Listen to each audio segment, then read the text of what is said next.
હથિયારો ધરાવતા દેશો કરે છે અંડરગ્રાઉન્ડ ટેસ્ટ. પાકિસ્તાન મુદ્દે ટ્રમ્પનો મોટો દાવો. અમેરિકન પ્રમુખ ડોનાલ્ડ ટ્રમ્પના તાજેતરના દાવા મુજબ દુનિયામાં પરમાણુ હરીફાઈ ફરી તેજ થઈ રહી છે, કારણ કે પાકિસ્તાન અને રશિયા સહિત ઘણા દેશો પરમાણુ પરીક્ષણો કરી રહ્યા છે, જેની તેઓ જાહેરાત કરતા નથી.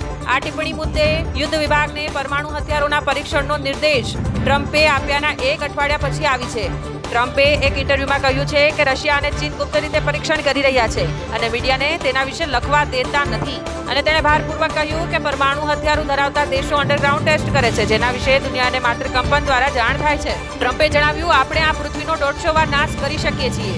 ટ્રમ્પે જણાવ્યું કે તેમણે આ મુદ્દા પર રશિયાના રાષ્ટ્રપતિ વ્લાદિમીર પુતિન અને ચીનના રાષ્ટ્રપતિ શી જિનપિંગ બંને સાથે વાતચીત કરી છે. તેમણે કહ્યું કે જો આ ત્રણેય દેશો મળીને પરમાણુ હથિયારો પર નિયંત્રણની દિશામાં પગલાં ભરે તો તે દુનિયા માટે ખૂબ જ મોટો સંદેશ હશે. ટ્રમ્પે કહ્યું, નિઃશસ્ત્રીકરણ ખૂબ મોટો મુદ્દો છે.